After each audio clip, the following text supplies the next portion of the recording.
Seja muito bem-vindo ao nosso estudo devocional de hoje. Hoje vamos estudar um dos capítulos mais dramáticos e impactantes da Bíblia, o capítulo 25 do livro de 2 Reis. Este capítulo encerra a narrativa da história de Judá, revelando os últimos momentos de Jerusalém antes de sua queda definitiva. Vamos percorrer cada versículo, compreender os acontecimentos trágicos que marcaram o fim do reino e refletir sobre as lições que Deus deseja nos ensinar por meio desse episódio tão marcante. E ao final, vamos ter um momento de oração, um tempo de devocional para que você possa aplicar essas lições à sua vida espiritual. Então, prepare sua Bíblia e vamos começar. Antes de nos aprofundarmos no texto de 2 Reis 25, é importante compreendermos o contexto histórico e espiritual em que esse capítulo está inserido. O reino de Judá, que era parte do povo escolhido por Deus, estava passando por uma longa trajetória de desobediência e afastamento do Senhor. Apesar dos muitos avisos dos profetas, o povo de Judá e seus reis continuaram a praticar idolatria, injustiças e violências, ignorando a lei do Senhor. Jeremias, o profeta enviado por Deus, avisou repetidas vezes que o cativeiro babilônico seria a consequência de seu pecado e que Nabucodonosor, o rei da Babilônia, seria um instrumento usado por Deus para aplicar o juízo. Mesmo assim, o povo e os líderes continuaram rebeldes. Este capítulo narra o cumprimento dessas profecias e a destruição de Jerusalém, a cidade santa, onde estava o templo de Deus, o local que simbolizava a presença do Senhor no meio do seu povo. Agora, tendo esse pano de fundo em mente, vamos mergulhar nos detalhes do capítulo. O texto de 2 Reis 25 começa descrevendo o cerco de Jerusalém por Nabucodonosor, rei da Babilônia. Esse cerco foi longo e extenuante. No 9º ano do reinado de Zedequias, Nabucodonosor trouxe seu exército para cercar a cidade, e esse cerco durou aproximadamente 2 anos. É importante notar que um cerco era uma das táticas mais cruéis de guerra naquela época. Ao cercar uma cidade, o exército invasor cortava o suprimento de alimentos e de água, deixando a população isolada e vulnerável à fome e à sede. O versículo 3 nos diz que, no final desse período, a fome já havia se espalhado pela cidade. O povo de Jerusalém estava desesperado, sem recursos básicos para sobreviver. Essa fome é uma lembrança vívida das consequências da desobediência prolongada. Deus havia advertido que a desobediência traria maldições, e uma delas era o cerco e a fome. Esse ponto também nos ensina uma verdade espiritual importante: quando nos afastamos de Deus e não damos ouvidos aos seus avisos, podemos acabar enfrentando crises em nossas vidas que, muitas vezes, são consequências diretas de nossas escolhas. O cerco a Jerusalém é uma metáfora para os cercos espirituais que às vezes nos encontramos devido à desobediência, à dureza de coração e à falta de arrependimento. A situação em Jerusalém chegou a tal ponto que o próprio rei Zedequias tentou fugir. No entanto, o versículo 4 nos conta que ele foi capturado pelos babilônios perto de Jericó. Zedequias foi levado diante de Nabucodonosor em Ribla, onde enfrentou um destino cruel. Seus filhos foram mortos diante dos seus olhos, e logo após, ele foi cegado. Depois disso, Zedequias foi levado acorrentado para a Babilônia, onde viveu o resto de sua vida em cativeiro. Essa cena é incrivelmente forte e perturbadora. A perda de seus filhos e sua própria cegueira simbolizam a completa ruína de sua linhagem e de sua própria vida. O pecado, quando levado ao extremo, destrói completamente tudo o que é importante para nós. E foi exatamente isso que aconteceu com Zedequias, em sua rebelião contra Deus, sua recusa em seguir os conselhos do profeta Jeremias, e sua tentativa desesperada de resistir a Nabucodonosor resultaram em sua desgraça pessoal e na destruição de sua família. Esse episódio também nos lembra de como o orgulho e a teimosia podem nos levar a situações desastrosas. Zedequias poderia ter evitado esse destino se tivesse ouvido a voz de Deus através dos profetas. Quantas vezes também somos tentados a ignorar as advertências de Deus e a seguir nossos próprios caminhos? Essa é uma lição poderosa para nós hoje. Os versículos 8 a 12 descrevem a destruição completa de Jerusalém. Nebuzaradã, o comandante das forças babilônicas, entrou na cidade e ordenou a destruição do templo do Senhor, do palácio real e de todas as casas importantes da cidade. E isso foi um golpe devastador para o povo de Judá. O templo, que havia sido o centro da vida religiosa e espiritual de Israel, foi queimado. A presença de Deus, simbolizada por aquele local sagrado, foi removida.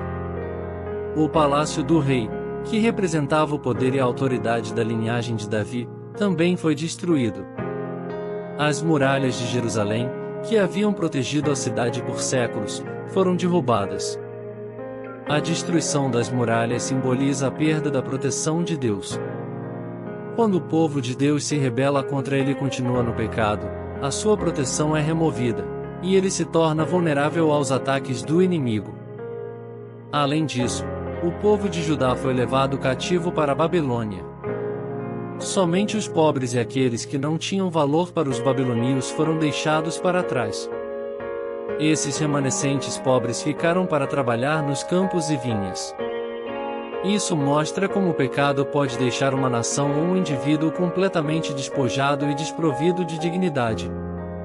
Essa parte da narrativa nos ensina a importância de mantermos nossa comunhão com Deus e de vivermos em obediência à Sua palavra. Quando abandonamos a Deus, perdemos as bênçãos e a proteção que Ele nos oferece. Nos versículos 13 a 17, o saque ao templo do Senhor é descrito em detalhes. Todos os objetos sagrados que haviam sido usados para adoração no templo foram tomados pelos babilônios. Isso incluía as colunas de bronze, o mar de bronze, os altares e outros utensílios sagrados. Esses objetos representavam a adoração e o serviço a Deus. Eles haviam sido cuidadosamente feitos de acordo com as instruções de Deus e consagrados para uso exclusivo no templo. A profanação desses objetos sagrados nos ensina sobre o efeito devastador do pecado na adoração. O pecado não apenas destrói a nossa vida pessoal, mas também afeta a nossa capacidade de adorar a Deus. Quando o pecado entra em nossas vidas, ele contamina e destrói o que há de mais sagrado. Assim como os objetos do templo foram tomados pelos inimigos, o pecado pode roubar de nós a pureza e a sinceridade da nossa adoração a Deus. Nos versículos seguintes, vemos que os sacerdotes e outros oficiais importantes do povo de Judá foram capturados e levados para Ribla. Lá, eles foram executados por ordem de Nabucodonosor. Esse ato simboliza o fim do sistema religioso e político de Judá. O reino de Davi e o sacerdócio levítico, que haviam sido estabelecidos por Deus, agora estavam em ruínas. A execução dos líderes de Judá é um lembrete solene de que o pecado não apenas afeta os indivíduos, mas também corrompe e destrói as instituições que deveriam ser usadas para a glória de Deus. Quando os líderes de uma nação ou de uma igreja falham em sua responsabilidade espiritual, todo o povo sofre. Depois da destruição de Jerusalém, Nabucodonosor nomeou Gedalias como governador sobre o povo que ficou em Judá. Gedalias era um homem de confiança do rei da Babilônia, e ele tentou manter a paz e a ordem entre os remanescentes de Judá. No entanto, Ismael, um descendente da família real, conspirou contra Gedalias e o assassinou, causando mais instabilidade e caos. Essa traição demonstra a contínua resistência do povo de Judá à disciplina e ao plano de Deus. Mesmo após a queda de Jerusalém e a destruição do templo, ainda havia aqueles que insistiam em seguir seus próprios caminhos, em vez de se submeterem à vontade de Deus. Isso mostra como o orgulho e a rebeldia podem perpetuar a destruição, mesmo quando a oportunidade de arrependimento e reconstrução é oferecida. Finalmente, o capítulo termina com uma nota de esperança. No 37º ano do exílio, o rei Joaquim, que havia sido levado cativo para a Babilônia, foi libertado da prisão por Evil-Merodach, o sucessor de Nabucodonosor. Ele foi tratado com gentileza e recebeu uma posição de honra na corte babilônica. A libertação de Joaquim é um pequeno vislumbre de esperança no meio do caos e da destruição. Embora o reino de Judá tenha sido destruído e o povo tenha sido levado cativo, Deus não havia se esquecido de suas promessas. A linhagem de Davi ainda estava intacta, e, no tempo certo, Deus iria restaurar o seu povo. Este capítulo é um lembrete poderoso das consequências do pecado, mas também da misericórdia de Deus. Mesmo em meio à destruição e ao julgamento, vemos pequenos sinais de esperança. A fidelidade de Deus às suas promessas nunca falha, e mesmo quando enfrentamos as consequências de nossos erros, Ele ainda oferece redenção e restauração. Que possamos aprender com a história de Jerusalém e do povo de Judá. Que possamos ser rápidos em ouvir a voz de Deus e em obedecer a sua palavra, para que não caiamos nas armadilhas do pecado e da desobediência.